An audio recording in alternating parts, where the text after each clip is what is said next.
welcome back to my channel. My name is Noreen Rose. I'm a psychotherapist, life coach and a workshop facilitator. Today's video is going to be about how to rebuild trust after it's gone in a relationship. A subject that many people have asked me to do a video on, so I'm going to. So let's get to it straight after this.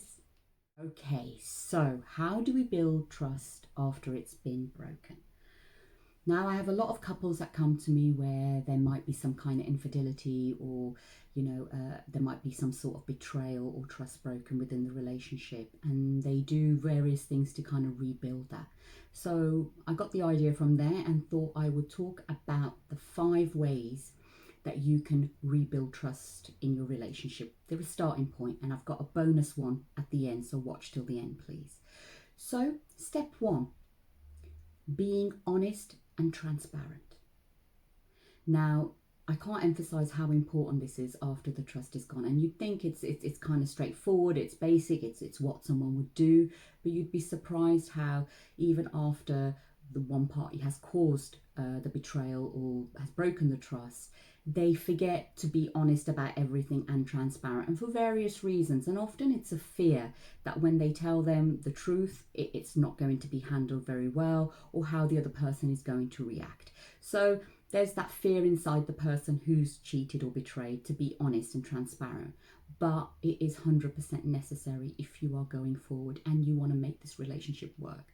Because obviously there's been a dent in it, and trust is one of those, it's very hard to kind of rebuild, but it can be done if the effort has been put in and the opportunity has been given by the party who has been betrayed. So you have to be honest and transparent about literally everything in the beginning. It could be something like you've gone to the shops, and then on the way to the shops you met someone and you spoke to them, or you popped in somewhere, and then you get back home and you're longer than 5-10 minutes. You might have taken 20-25, and your partner's thinking, where's this person been all this time? Before they even ask you, where have you been? One of the advice I would give is just to free up that information. You know what? I was on the way to shops, and guess who I bumped into and what I did?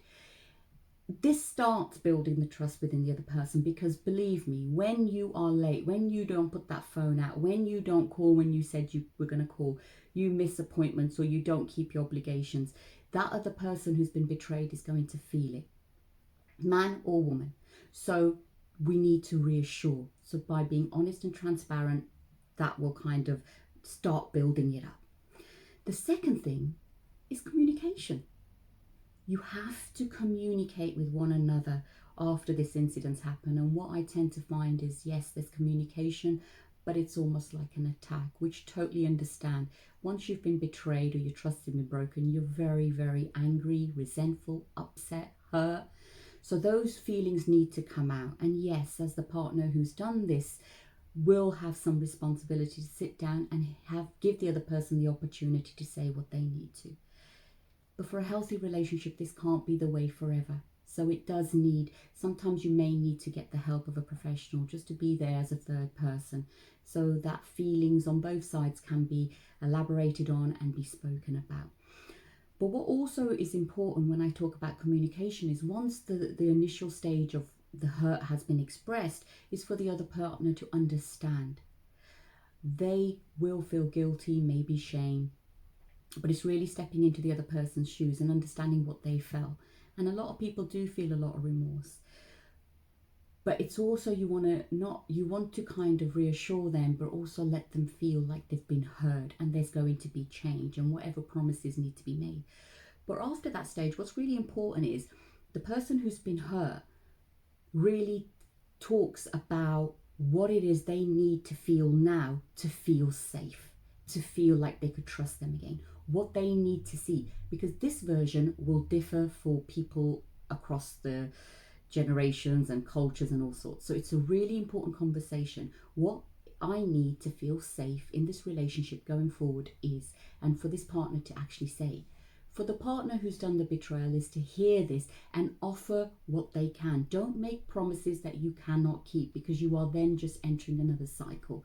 Listen to what has been said, and if it's something that you are happy to do. For example, the betrayed partner may say, you know what, I want the password to your phone, because I need to feel that I can go in there whenever I want and be able to check and reassure myself. Or I may want to ask you randomly, let me see your phone. Now, this is what this person may need. Now, for the partner who's betrayed, this may be a deal breaker because they may feel their privacy is going to be invaded. Or it might be, I get what's happened, and to reassure my partner, I've got nothing to hide. I can be transparent in this. That might be an agreement you can come together. If, however, it's not an agreement, then you talk about what this person who's betrayed is willing to do, and then check if your partner is okay with that and reach a compromise. And if you're unable to do this, and I get sometimes in relationships where they're not, then that in itself is a red flag. It's, you should be able to communicate how you feel and what is going on for you to your partner. And there shouldn't be these blocks. And often in unhealthy relationships there are, where you don't feel like you can talk. But often what happens is it's an attacking. So it also does depend on how we say what it is we're trying to say in a calm, rational, loving manner, because we must have respect on both sides. So that's something I would encourage highly. Step 3 is having an understanding between the two of you going forward. What are your likes and dislikes?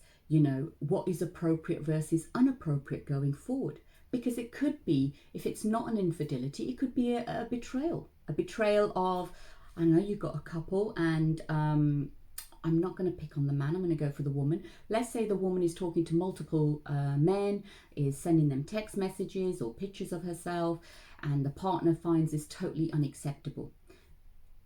Now, we're hoping that they can talk about it and come to compromise, but the partner who's sending these may say, look, they're just my friends. I'm just sending them pictures of me having a picnic, or I'm just talking, they're just friends. But if you don't have an understanding between the two of you, what is appropriate and what is not, then you're going to come across some barriers. So it's very important to talk about these things, which we don't sometimes in relationships. We kind of just assume people know. No one is a mind reader.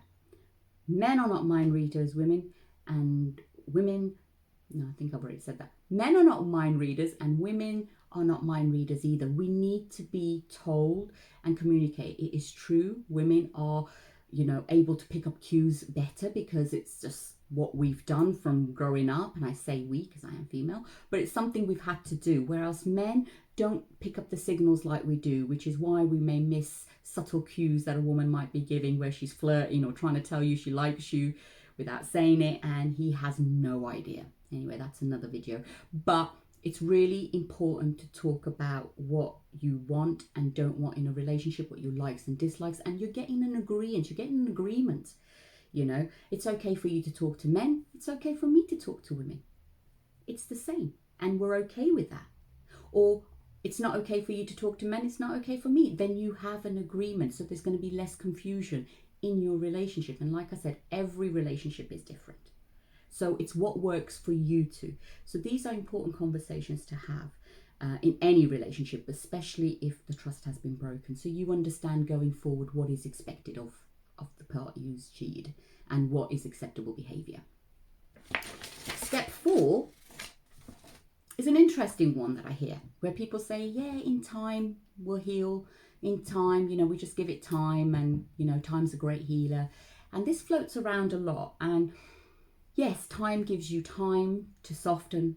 But what I've noticed with most of my clients and the people that I work with, I've still got people who are angry from, when they were 20 years old and they were wronged, and now they're hitting 60, 70. They're still angry when they talk about the situation. You can see it, you can feel it. It all comes back. So time hasn't healed. What time's done is just put it right at the back. So, I don't agree that just let it be and time will fix everything, because it doesn't. Certain things will happen where you'll get triggered by maybe watching a TV program, or someone in a group of yours had the same infidelity or betrayal. It will bring back emotions and hurt. It has to be dealt with. So you do have to do the healing. You have to do the work when betrayal or trust is broken. So please get help, get support, or work it out with the techniques I've given you, but try to get this done. That's what's going to make your relationship healthy and go the long way. And step 5 is listen to your intuition. men and women. That little voice, that little feeling. And as you start believing in yourself and getting to know yourself, you will begin to hear that voice and trust your intuition. It's really important because sometimes our eyes will pick up things and certain behaviors which our mind will not. And then obviously it will focus onto it. But your body will pick up these vibrations and energy. And sometimes it is about taking a seat back and really reflecting, where is this coming from? You know, what is this? Is this a sign? Is this something, or is it nothing? What is this voice? And it's to listen to it. And if something is coming up again, going back to step 2, communicate. I am feeling this way. Is something going on?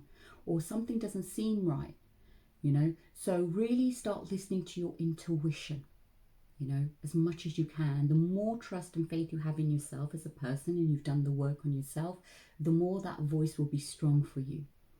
And as promised, the bonus tip is for the person who has been cheated on.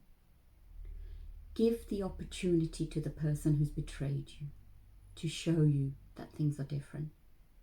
Because too often what happens is when you've been betrayed or your trust is broken, you'll just shut off. You're just shutting yourself off to emotions because you don't want to feel that hurt again. And I get it. It's painful. But if you don't allow the other person to show you or give them that opportunity, how is anything going to be different? They're always going to feel like no matter what they do isn't enough. And we don't want that. We want this relationship to work. You have a choice. You have a choice to stay in the relationship and make it work. And if you really want to make it work, then you have to put both feet in. You can't have one in and one out. It just doesn't work because we're too quick to fleet. So really allowing this person the opportunity to change, seeing the progression, keep communicating, keep loving each other, and hopefully that will get you the result that you need. I hope you've enjoyed today's video. I know it's a bit heavy, and certainly for those people who have been betrayed or trust has been broken, this may have been quite difficult to listen to, but I really hope these tools help you in rebuilding your relationship. Take care of yourselves, and I'll see you next time.